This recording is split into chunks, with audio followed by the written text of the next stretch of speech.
Il parut alors une beauté à la cour qui attira les yeux de tout le monde, et l'on doit croire que c'était une beauté parfaite, puisqu'elle donna de l'admiration dans un lieu où l'on était si accoutumé à voir de belles personnes. Elle était de la même maison que le vidame de Chartres, et une des plus grandes héritières de France. Son père était mort jeune, et l'avait laissée sous la conduite de madame de Chartres, sa femme, dont le bien, la vertu et le mérite étaient extraordinaires.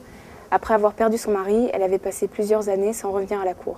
Pendant cette absence, elle avait donné ses soins à l'éducation de sa fille, mais elle ne travailla pas seulement à cultiver son esprit et sa beauté, elle songea aussi à lui donner de la vertu et à la lui rendre aimable.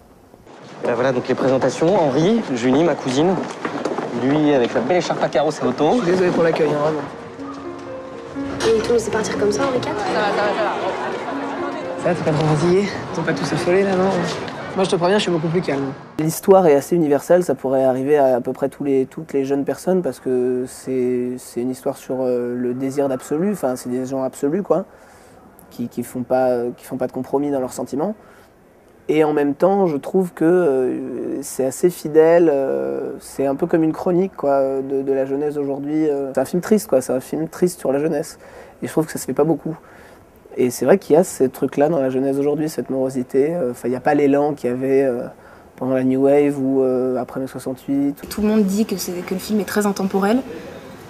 En fait, moi, quand j'ai tourné le film, je me rendais pas compte à quel point il était intemporel. Et ouais, c'est la lumière aussi qui donne ça beaucoup. Les costumes, ce côté très crépusculaire qu'il y a dans le film.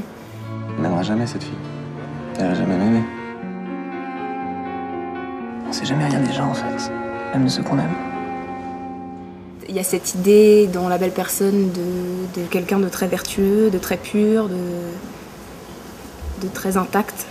Et puis en même temps, La Belle Personne, ça a plusieurs significations. C'est-à-dire que La Belle Personne, je pense qu'il parle de l'aspect physique aussi de ces acteurs dans le film et de l'âme de ces personnages. Et puis La Belle Personne, c'est un peu tout le monde en fait dans le film. C'est pas que la princesse de Clèves.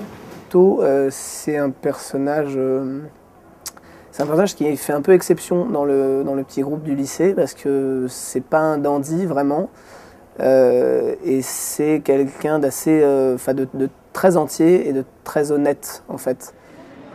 Je t'aime, Junie. Je suis tombé amoureux de toi dès que je t'ai vu. C'est comme ça, c'est évident, je le sais. Tu dis ça pour m'avoir? Pas du tout. C'est un serment que je te fais. Très naïvement, il pense que s'il aime une fille vraiment, il va être aimé pareil et il s'aperçoit avec désespoir qu'on ne sait jamais rien des gens, quoi, que les gens cachent toujours quelque chose. Et lui, il est vraiment... c'est pour ça qu'on peut se demander si c'est pas lui la belle personne du film. Je pense que quand on est très amoureux, en même temps, on a envie d'être... on a envie d'essayer de savoir tout de la personne, de la pénétrer entièrement, quoi. Et puis c'est impossible, on est toujours des êtres solitaires à vie. On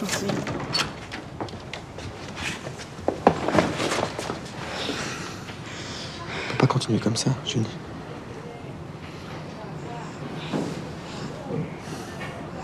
Je suis aussi perdu que toi. Il nous avait dit de voir, enfin il nous avait parlé un peu brièvement de comment je me suis disputé ma vie sexuelle de Desplechin. J'ai déjà vu le film 15 fois, donc forcément ça me parlait. Il nous avait dit de voir ça parce qu'il voulait qu'on garde à l'esprit le fait que les personnages c'était des gens assez intelligents, quoi. C'est-à-dire des gens qui se posent toujours des questions sur ce qu'ils vont dire, ce qu'ils font, etc. Moi, il m'a demandé de regarder Vive sa vie de Godard avec Anna Karina. Et il m'a donné un autre film à regarder, qui est un film d'un jeune réalisateur allemand qui s'appelle Hans Christian Schmid. Ouais, je sais pas, Requiem. En fait, j'avais pas l'impression de jouer quand j'étais avec des Chinais. J'avais surtout le sentiment de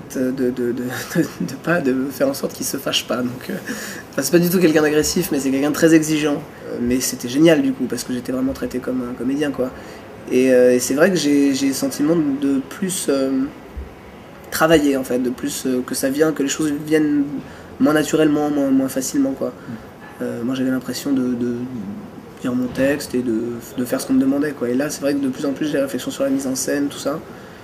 Et c'est vrai que j'ai peut-être perdu, mais gagné aussi un peu au change, parce que du coup, on peut jouer sur plus de choses, quoi. Quand j'étais petite, je faisais des spectacles avec mes copines et tout. Et j'ai toujours beaucoup aimé ça, mais c'était pas... Non, j'avais pas envie d'être actrice. Je voulais être chanteuse d'opéra. Et puis après, je voulais être psy. Ça n'a rien à voir. En même temps, je pense que psy et comédien, il y a un truc.